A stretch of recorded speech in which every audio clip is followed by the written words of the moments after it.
Previously, on Murdaugh Mafia Rise and Fall, we learned that Buster made many very important connections, which helped him build and keep his career. I read a bit from Tangled Vines by John Glatt in the last episode, but I want to read it again along with the paragraph above that I saved for this episode. I'm reading from page 18, which says Buster was close friends with almost every judge on the 14th Circuit.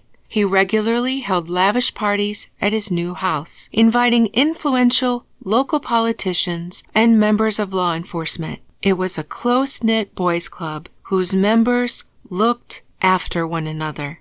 Buster had a few people he kept close and away from harm, explained Kim Brandt, a Hampton businesswoman who knew the Murdaughs. When he was unhappy with a certain person, it was their job to handle it.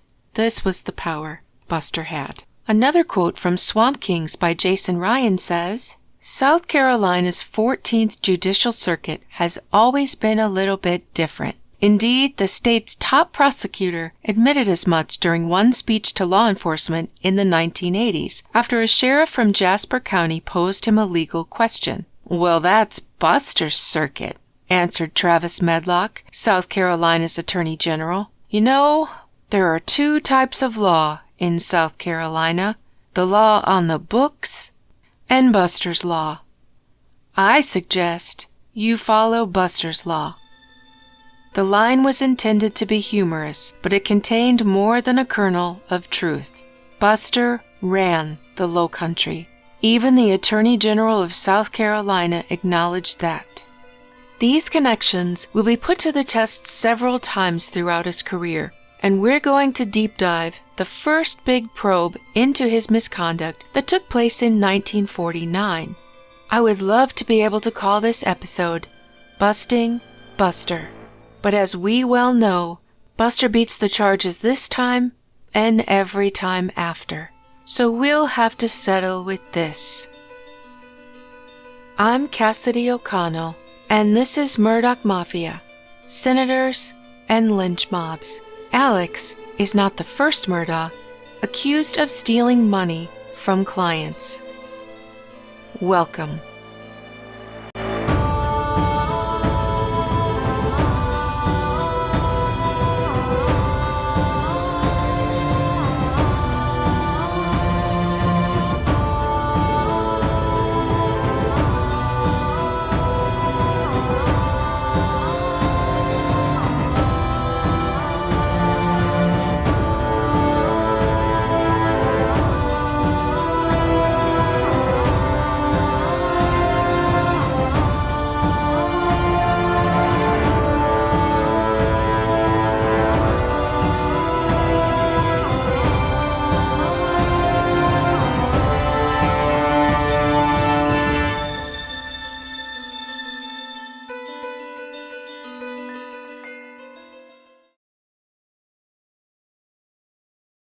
In a previous episode, I made a comment about how Buster had grown up in a home with the finer things. Having one of the first cars in town, a boat, lavish dinner parties with the most important people of South Carolina in attendance in his home, and how Buster would have missed that after his father lost most of his wealth in a failed bank during the Depression. Let's not forget Gladys came from money as well, and the two probably both had tastes that outweighed a solicitor's budget. We know that he had some big wins in court, but these were few and far between, so keeping up with the Bulwares would have been quite a chore, or even a struggle, and this is where we find Buster in 1949. He'd been struggling, in fact, with the first sign of that being that in late August of 1948, we find Buster and Gladys's names listed on 3 different Edisto properties making the paper. They're used to making the paper for their extravagant parties or events they attended, but this time it's a much different tune. Their names appear on the final notice tax sale for being delinquent back from the previous year, 1947. It lists their names with 3 different properties in Edisto. They, and everyone else listed here, have until October to pay these back taxes or to face them being seized and sold. For such a proud man as Buster, this must have been quite humiliating. But that's not all. On June 24th of 1949, he makes the paper again, this time for the failure of his business, Hampton Furniture Manufacturing Company. The newspaper reports that it's gone into receivership. The man in charge of the receivership you'll hear much about today, John L. Bowden, another Hampton attorney. We see that the property has been in the possession of the sheriff, Alton M. Lightsey, another name we often see in the series, and that this receivership was ordered by the circuit judge, and the property is to be sold to the highest bidder for cash and to pay creditors. There's another name here that's also going to come up a lot today. These creditors we just heard about are represented by a Hugh O. Hanna, another Hampton attorney. Less than 2 weeks later, we find the court-ordered auction of the business, and everything in it down to the furniture. It carefully lists out all of the tools and assets that are to be included in the sale, as we see here. Less than 2 weeks after that, it's sold to the Enterprise Bank for $6,000, which is just under $80,000 in today's money, which is an absolute steal. We also learn from this article that he was behind on rent and taxes in excess of $1,000, which is over $13,000 in today's money. So with his business repossessed, 3 properties in Edisto being threatened by this tax sale, things are not looking good for Buster at all in 1949. In episode 2, Big Daddy, we saw that a few years after his affair and subsequent child with Ruth Fox, she and Buster faced off in legal battles. This was also in 1949, back in February, a few months after the Edisto properties were listed, and before he lost his business. And if you recall, her accusations were also all about money. You'll find the full details in episode 2 of this series, but basically she says that she finds out from her husband that her separation settlement was $25,000 and that he had already sent the check to the lawyers. But Buster not only hadn't told her that he'd received it, but he told her in a written note that the settlement amount was only $15,000. Probably never dreaming that she was going to by chance run into her husband and have this conversation. When she confronts Buster, he claims that there were fees from real estate deals he carried out for her. But she's too smart for that. She reminds him that her husband had paid her mortgages off completely and there was no mortgage work required other than a simple notary.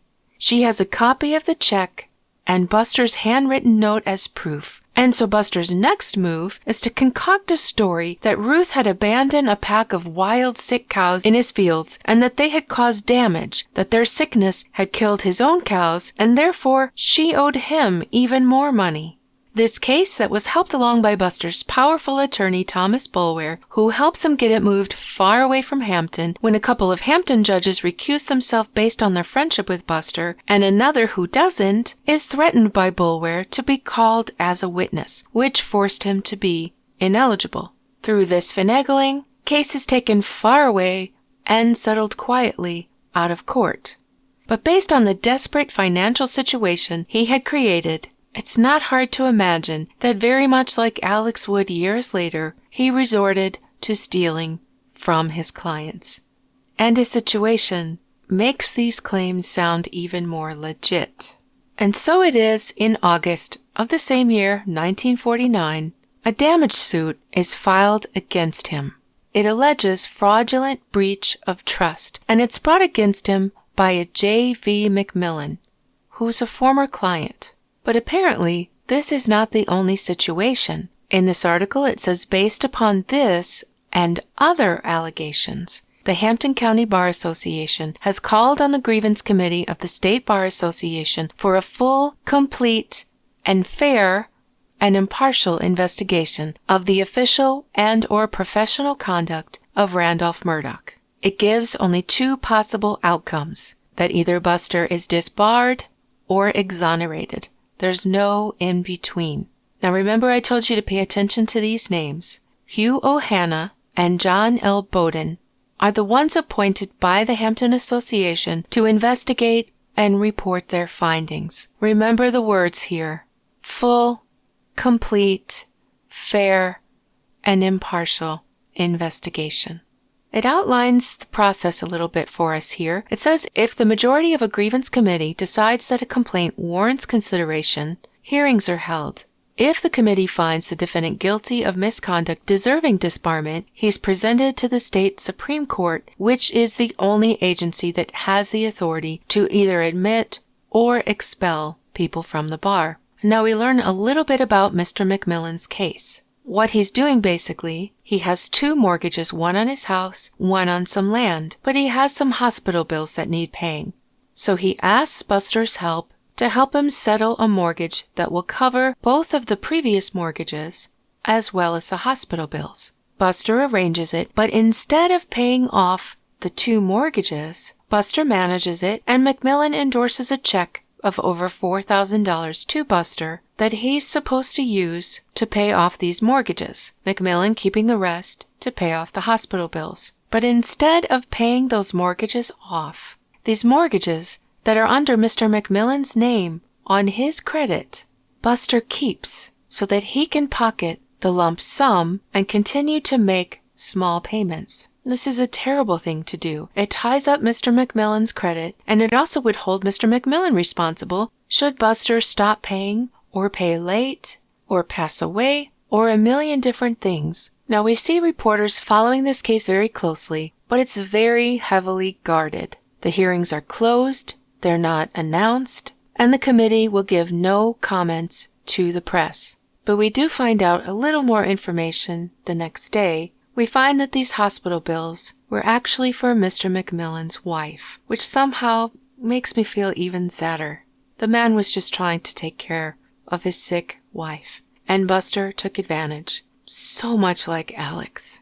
Though the committee members won't give a statement to the press, Buster happily does, telling them, "I have received no copies of any formal complaint against me calling for a hearing before a grievance committee of the Bar Association. However, in view of such an article, I will welcome a full, complete, and impartial hearing, for I have no fear of a full disclosure of the truth. I know that I have committed no legal or moral wrong in the transaction.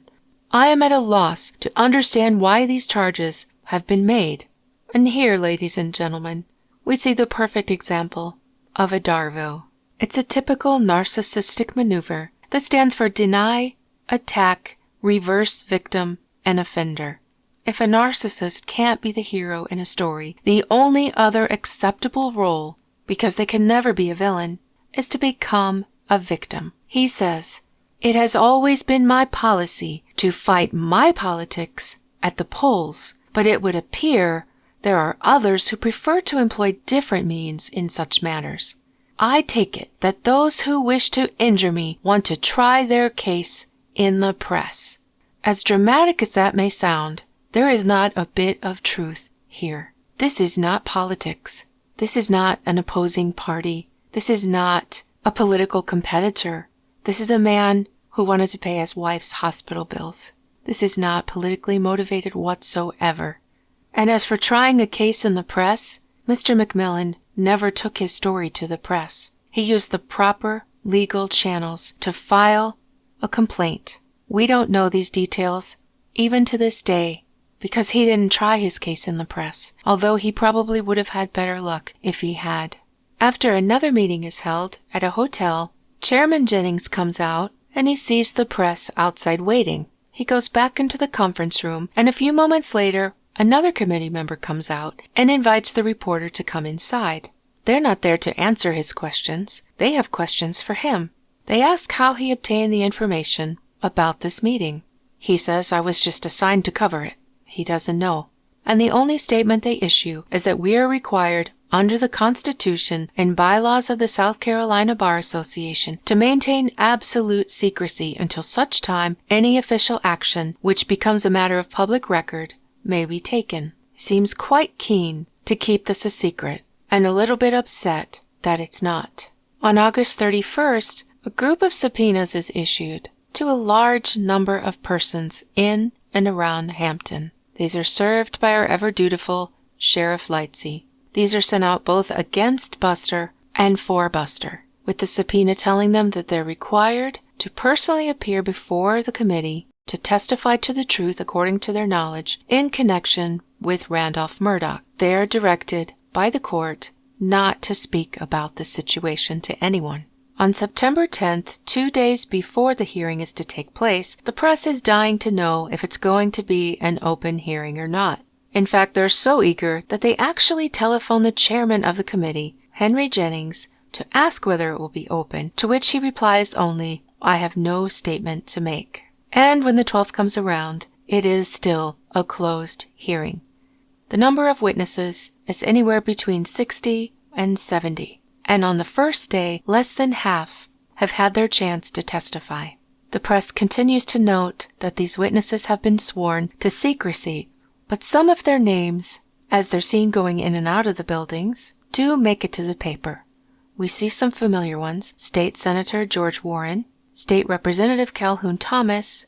We know that Bowden and Hanna have been appointed, and here we see the name Tom Wofford of Greenville mentioned. Keep this in mind. And of those that appear to be there to support Buster, we have State Senator Brantley Harvey of Beaufort, H. Edens, State Representative D.N. Rivers of Jasper, and on the next day, a large number of witnesses is heard again.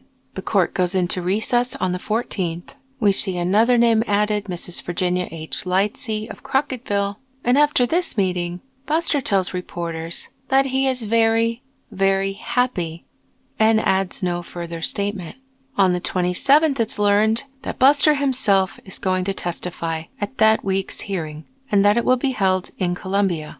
On the 30th, we see 2 more names added: Frank McClure, the president of the Hampton County Cash Depository in Varnville, and M.T. Lafitte, president of the Exchange Bank of Estill. We continue to see these high-level names: State Representative D.N. Rivers, Senator George Warren, his son George Warren Jr., Frank McClure, and M.T. Lafitte.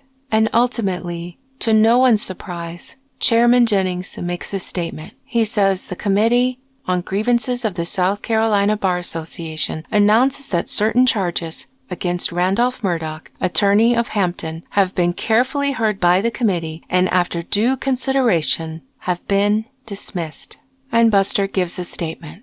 Like the vast majority of the good citizens of the state who had and still have confidence in the bar of the state, I welcomed a full and complete investigation of my dealings with my clients, and I'm happy that every possible complaint was heard fully and was completely dismissed.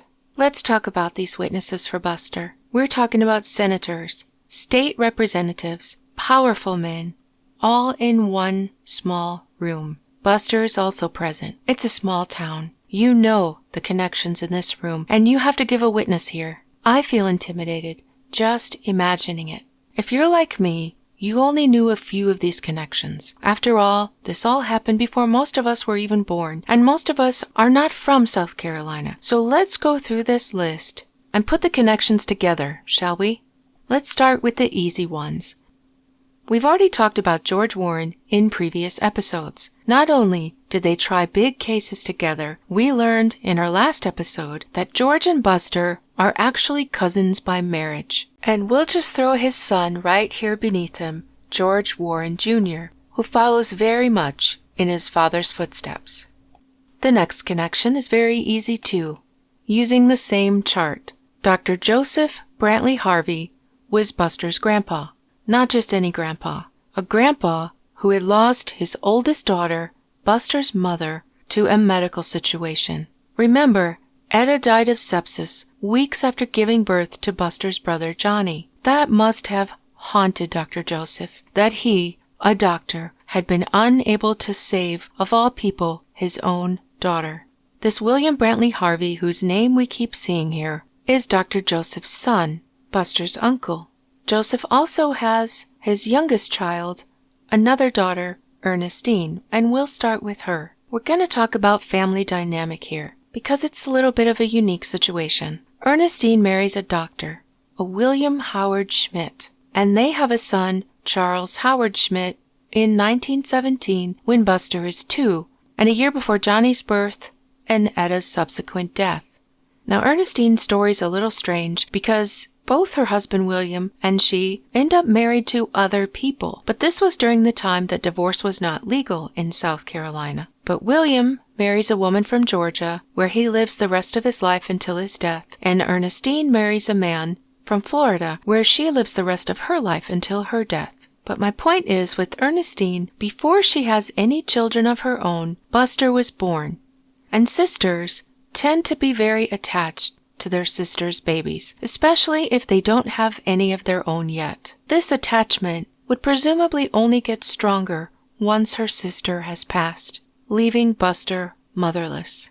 We can assume that most of the family became very protective of Buster and later Johnny. Ernestine's second husband had also lost his young wife Eliza in death in 1922 due to a chronic kidney infection that she had been being treated for from December 30th to her death on February the 2nd. Her story is quite sad as well. They had lost 2 baby boys. The first one had been named after his father, was born prematurely in 1918, and lived for an hour. The second, born in 1921, was stillborn. We see from this census in 1940, when Ernestine is 49, that in their household is Ernestine's mother, Ernestine's husband Roy, her son Charles, who's 22, and listed as Roy's stepson, and a lodger whose name is not familiar. But of note, they don't have children of their own. They only have Ernestine's son Charles from her previous marriage. The point I'm getting at here is there was a lot of tragedy and loss in this family, which I would assume would make Buster quite precious in the family, the son of a beloved daughter and sister who died at a young age. He was the only grandchild for a while, and the only nephew, and he's now a nephew to a man who lost his own 2 sons that were born around the same time as Buster. And the other member of the family, the oldest son, William Brantley Harvey, who we've seen by Buster's side through this whole investigation, doesn't have his own child, his only son, until Buster was 15. Ernestine and her son had moved away to Florida. That left Buster and Johnny as the only nearby grandkids and nephews in the family. How precious Buster and Johnny must have been to this family. Now, William Brantley Harvey was a lawyer in Beaufort. He served in the South Carolina House of Representatives from 1924 to 1928 and in the South Carolina Senate from 1928 to 1952, which would be during the time of Buster's investigation. We can only imagine how protective he was of this nephew. There's a good chance he was quite spoiled by everyone in the family, with his uncle always looking out for him, and probably stepping in as a father figure when Randolph Sr. passed away. Another name we saw listed was a Lightsey. We already see one Lightsey married into the family, George Warren's mother. But Harvey also married a Lightsey, a Thelma Lightsey, who had a brother named Henry Webster Lightsey. And his wife is Virginia, and this is the Virginia Lightsey that shows up in these news articles. I'll just put her name here because I don't know what the reason was for her to have been there.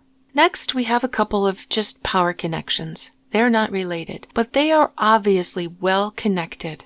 They would definitely be the powerful people you want on your side for such an investigation. But we can see how well connected they are because of how very young they are when they are given authority. First, we have Calhoun Thomas. We don't know why he's a witness for Buster, but he is, and we see his impressive career here, noting specifically that he's on the Judiciary and Rules Committee as chairman. But look at this, just 7 years after graduating law school. That's a lot of responsibility with very little experience. And even more shocking, he started serving in the House of Representatives just 3 years after graduating law school. We see that he was a sportsman, like all of the Murdaughs, and on the Alumni Association for the University of South Carolina with Buster. And he's also a Mason, like Buster, which is a very tight-knit group of people. Now, while I was researching Calhoun Thomas, I found a very interesting article back in 1930. this happened during the race for governor, and we have two candidates, and although they are opposing each other, they are both speaking about a whiskey party that was held at a hotel the night before a vote on a $65 million bond act. A number I couldn't even picture in what value that is today. That is an outrageous amount of money. But there was an assembly of 41 from the House and 21 from the Senate to vote on this very important topic. This article takes up pages and pages of the newspaper because it makes an accusation and is quickly flooded with replies by the senators and representatives who are so quick to deny that any of this happened. So what are the accusations? That whiskey played a big role in the passing of this act. And it's W.H. Keith, who's a candidate for governor, who lays this out in the open. He says the Honorable Sip Jones, if he will but talk, can shed more light on what I've said than anyone I know of. In fact, when I discussed this matter with him in the Jefferson Hotel, he gave me the name of one official very high up in his department whom he said was probably responsible for some of the vile language that I heard during the particular night about which I complained so much. I wonder if my friend Senator Hammond thinks for a moment that any of these senators or representatives would admit that they were influenced in the slightest degree by whiskey or anything else. And then he makes the claim that liquor played an important part in the passing of the bill, and they and Sip Jones and his crowd know that it's the truth. And then through a very thinly veiled threat, he says what I have heard would fill a book and would be very interesting reading to the people of South Carolina who are interested in decent government. Now his opponent, John McMahon, says that almost an entire floor of the Jefferson Hotel here had been used for liquor drinking the night prior to the opening of bids in the May 20 highway letting. He said the mayor seems to be as innocent as a babe. I have heretofore refrained from including in my statement a part of the information given that 5 women were brought to the party. Of course, I am entirely ignorant of these matters, except as people tell me, but I think the reputable gentlemen who have given me the information would testify in a proper case. I asked them if they would, and they said I need never fear that there would ever be a denial. Another thinly veiled threat. Now the mayor, no doubt embarrassed by all of this, makes a public statement asking both of these candidates to lay specific charges against anyone whom they have based campaign speeches on in relation to what they described as liquor parties in the Jefferson Hotel, almost a calling of their bluff. And he says no special investigation has been ordered. If those who speak of the alleged whiskey parties at the hotel do not give us any definite information, we cannot do anything about the charges. And here we find Calhoun Thomas's denial, where he says no liquor was offered me or anyone else, neither did I see any. I voted for the act providing for the bonds on its merits, just as I voted on all matters. And this is one of Buster's witnesses. Very similar to Calhoun, we next have Henry Edens. He, like Buster, avid hunter, athlete, and fisherman. He graduated from the University of South Carolina, being the captain of the baseball team and a leading scorer on the Gamecocks, also like Buster. This could be a description of Buster as well as Mr. Edens. He was admitted to practice law in 1934, and just 3 years later, much like Calhoun, he's given a high position of authority as the Assistant United States Attorney for the Eastern District of South Carolina, with only 3 years' experience. It blows my mind. He later goes on to become the president of the South Carolina Bar Association in the years 1959 to 1960. Another very powerful, well-connected man sitting on Buster's side of the investigation. Next we have a very familiar name indeed, M.T. Lafitte. I couldn't find a picture of him, so we'll have to settle for his gravestone. There was also a Moses Tucker Jr. that passed away at the age of 2, and when Moses remarried, he had 3 more sons, naming the youngest Moses Jr. as well, which, if I'm honest, makes me feel a certain kind of way. But anyway, yes, he is an ancestor to Alex's partner in crime, Russell Lafitte. And I'll just insert the other bank president, Frank McClure, because of all the people on the list, He has the least information out there. In fact, the only thing of note was this article of him receiving his 25-year Mason pin. Again, we know this is a tight-knit community that both he and Buster are a part of. But I highlighted another name here because it's going to come up in just a moment, Will P. Bowers. So just keep that in mind. Last but not least on the list of Buster's defendants, we have D. N. Rivers, nicknamed Tiny, and he turns out to be quite a treat. Not to give too much away, but this isn't the last time their names are tied together in a very bad way. 14 years later, Rivers will be disbarred for basically selling babies. Yes, you heard that right.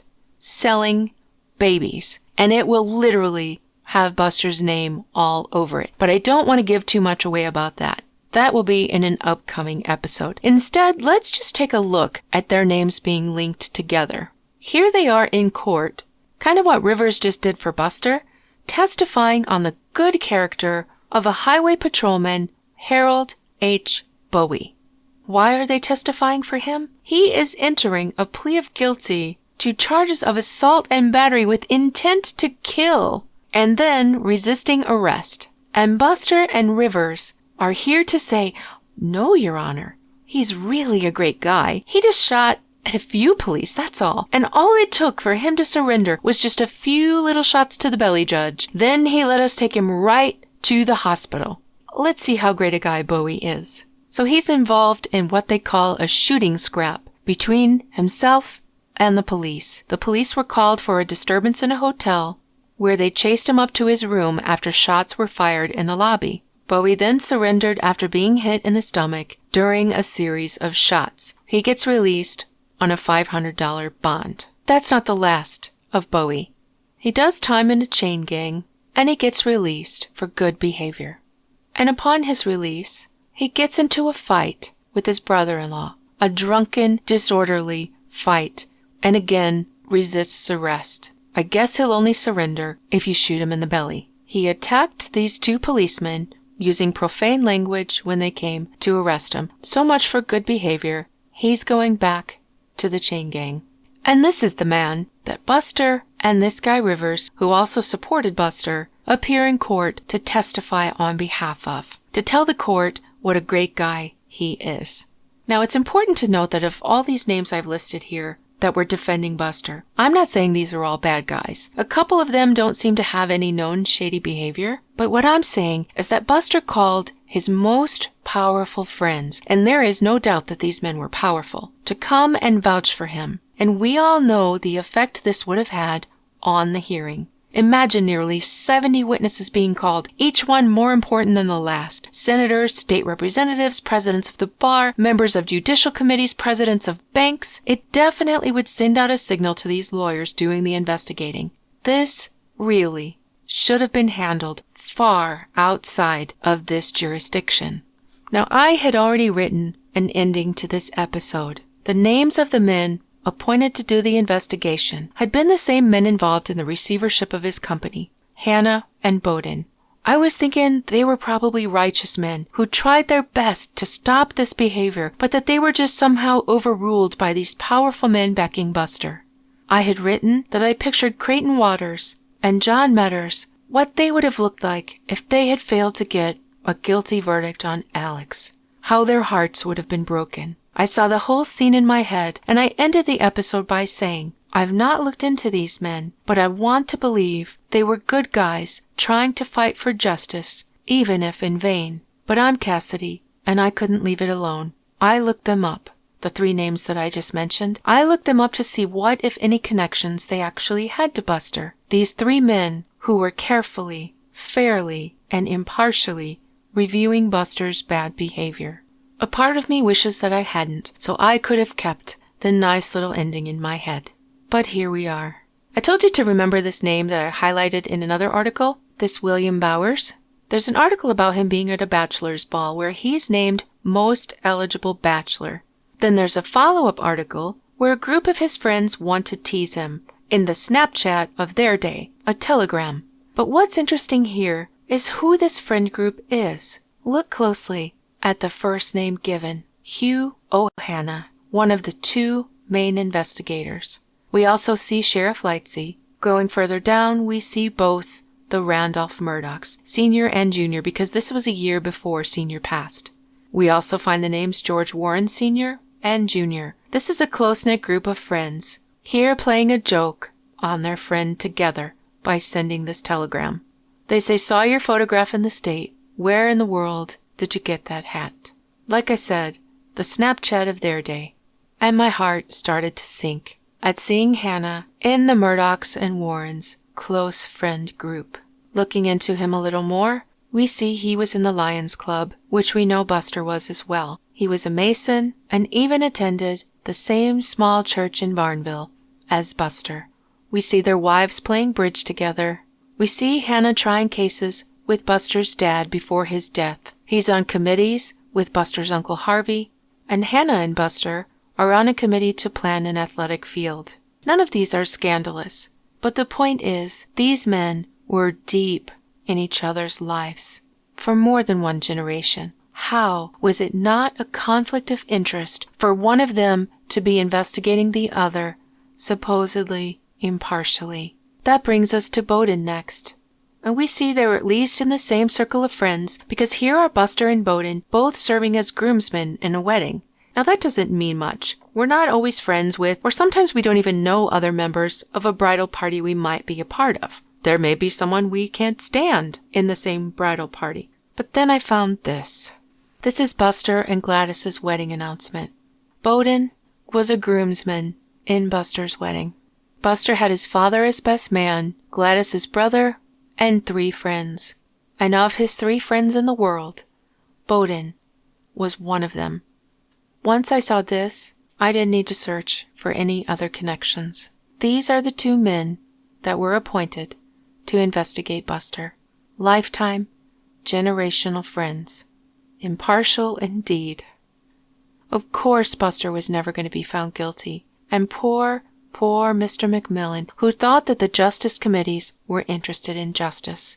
Imagine how he felt walking out of that courtroom while Buster spit his tobacco and smoked his celebratory cigar, squawking loudly to reporters about his victory. If that wasn't bad enough, he filed a countersuit against poor McMillan, who just wanted to pay his wife's hospital bills.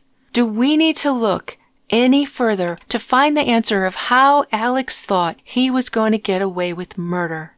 He had spent his life hearing tales from his braggart grandpa of how he got away with this and got away with that, because we've already heard from people who knew Buster that when Buster had a little too much to drink, he liked to brag about these things. In later episodes, we'll get into how Alex used Buster as a personal ATM and how Buster got him out of all his scrapes, much like Paul's grandpa did for him. And this, ladies and gentlemen, is how you make a monster. Now, there was another attorney mentioned as also investigating Buster, an attorney by the name of Tom Wofford, a man with an impressive resume. While his contemporaries almost all earned their law degrees locally at the University of South Carolina, this man attended Harvard Law. He's another who only 3 years into his law career was given a position of power. He was assistant solicitor for the 13th Circuit. He was not only a state senator like most of his contemporaries, but he served a short time during the resignation of Strom Thurmond as a U.S. senator, after which he served as a state senator for 6 years. On paper, he sounds great, but the case his name is attached to the most is certainly not a case to brag about. It's infamous and sickening. It needs much more time to consider it in its entirety, but better people than me have covered this in many books and videos. For the sake of time, I'll only be covering the basics, since this is a series about Buster, and I'm about to wander pretty far off topic. Tom Wofford represented the 31 white men who carried out what's known as the last lynching in South Carolina. This is Willie Earle, the 24-year-old victim.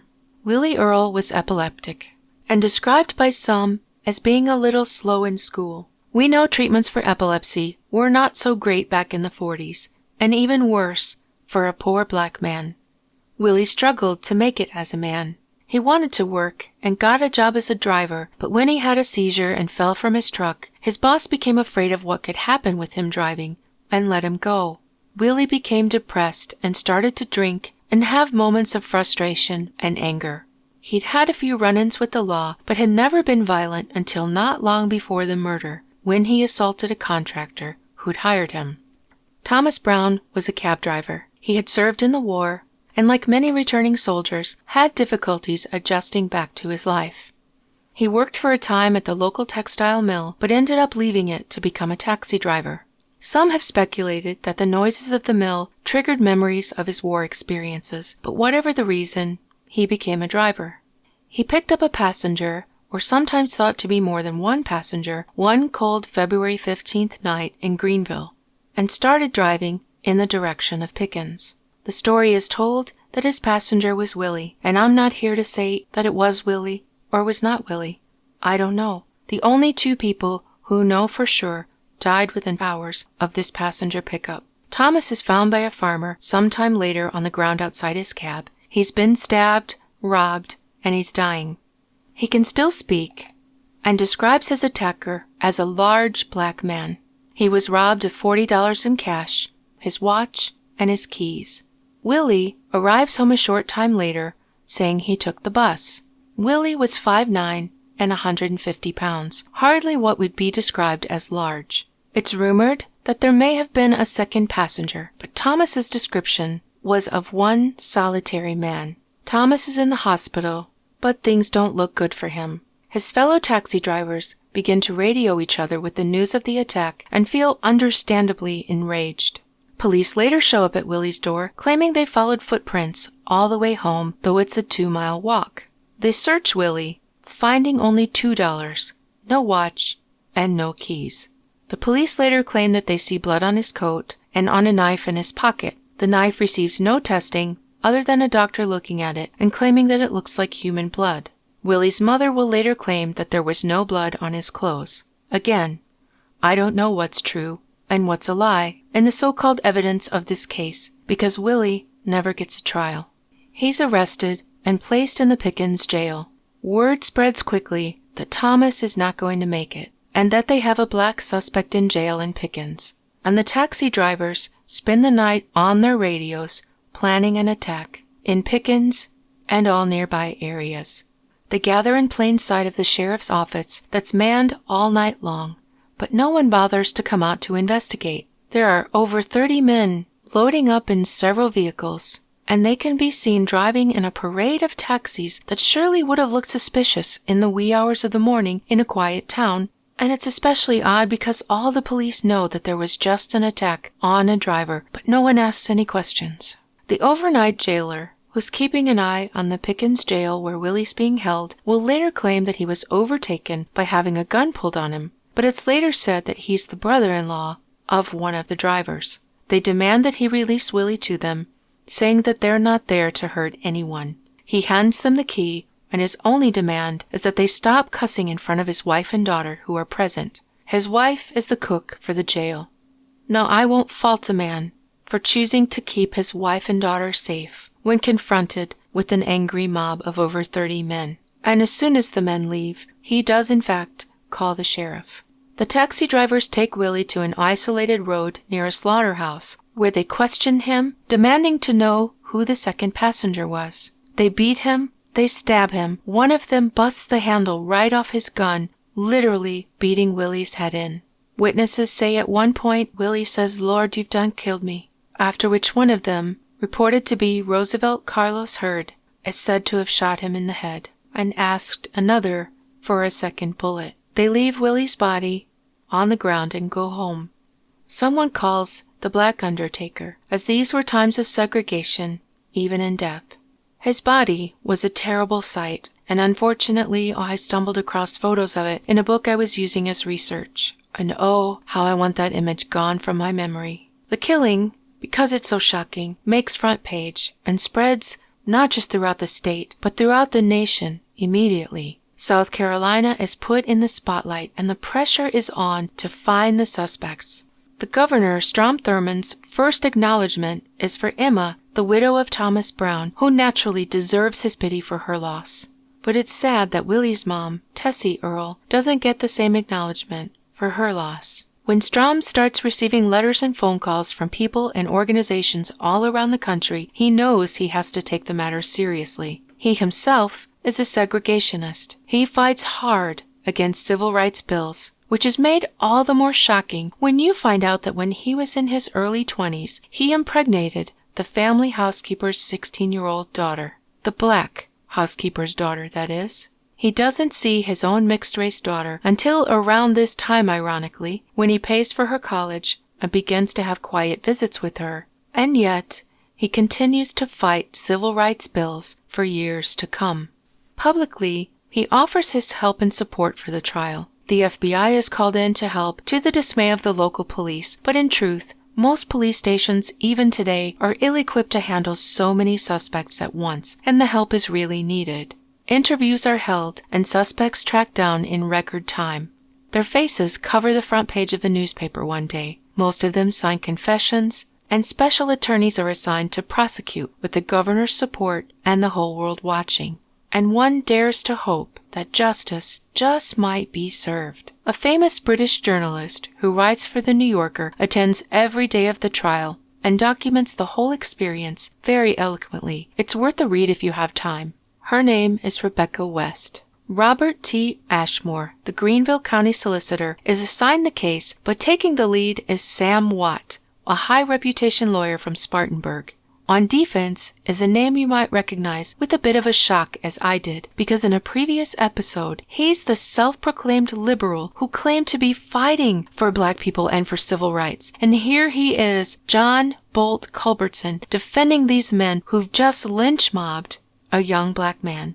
He's partnered with Tom Wofford, who I hope I haven't made you forget is the reason for this story, as he was the third man so-called investigating Buster. And this story is about his character. The judge gave special instructions of things that were not to be spoken during the trial. Race was not to be mentioned, specifically racism, nor was Willie Earle's guilt. But once trial begins, it's described as resembling a Sunday picnic. The suspects are allowed to sit in the courtroom, bouncing their babies on their knees, with their wives putting their heads on their shoulders and kissing them. It's reported that attorneys exaggerate their accents and mannerisms, as if to give the impression they've just come off a plow, in an effort to relate to the jury, which is all white, by the way, made up of 7 men who work at the textile mill where Thomas worked before he started driving a taxi, a truck driver, 2 salesmen, a mechanic, and a farmer. But most memorable of the trial was the lack of decorum overall, and specific to the defense attorneys. Culbertson, for his infamous words, and please pardon the ugliness of the words. I'm reading from an article written by Rebecca West, and the words are shocking.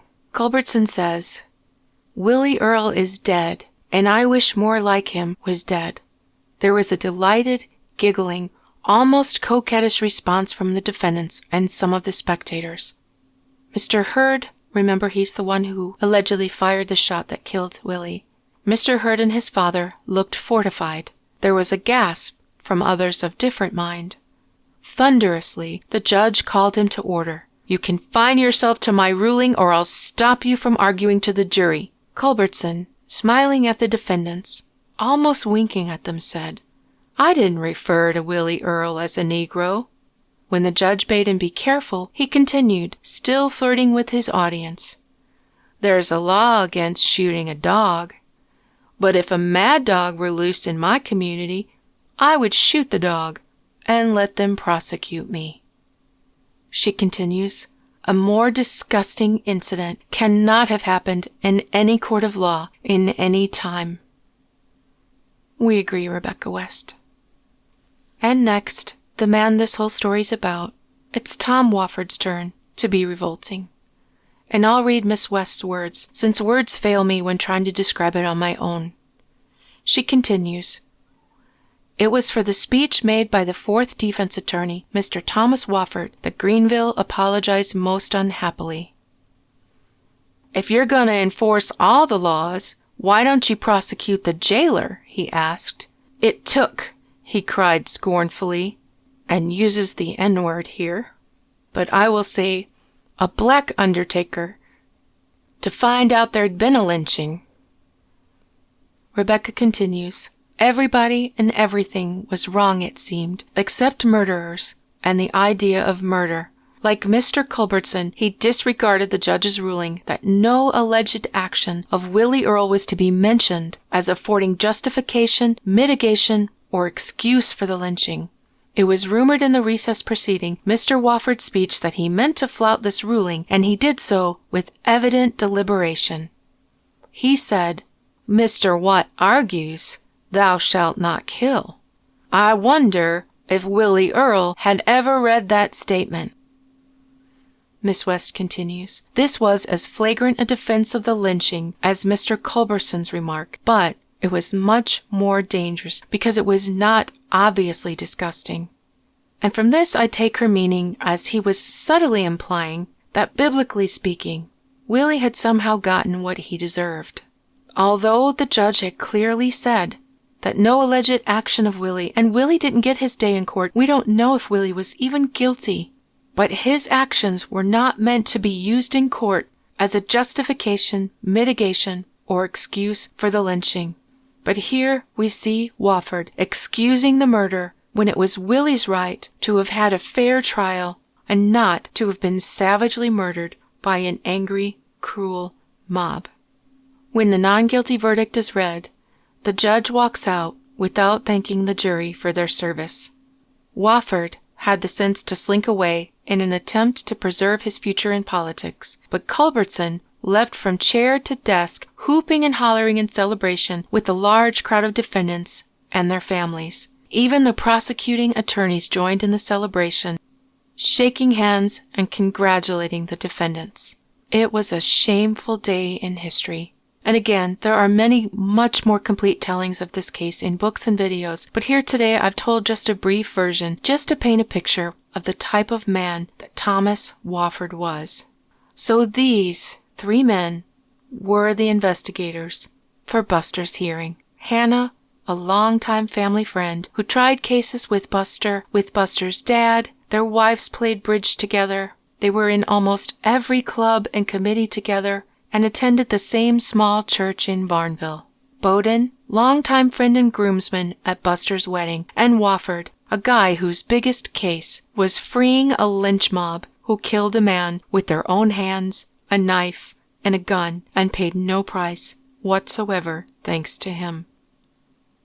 A man who laid bare his dirty, racist heart when he degraded a man who had never got a chance for a court to decide his guilt or innocence, and he rejoiced over his vigilante death, hinting that it was somehow biblical. A man who let his racism slip from behind its cleverly placed mask. These are the men who declared Buster innocent and set him free on the people of the 14th Circuit to do even more damage, feeling more bulletproof than ever.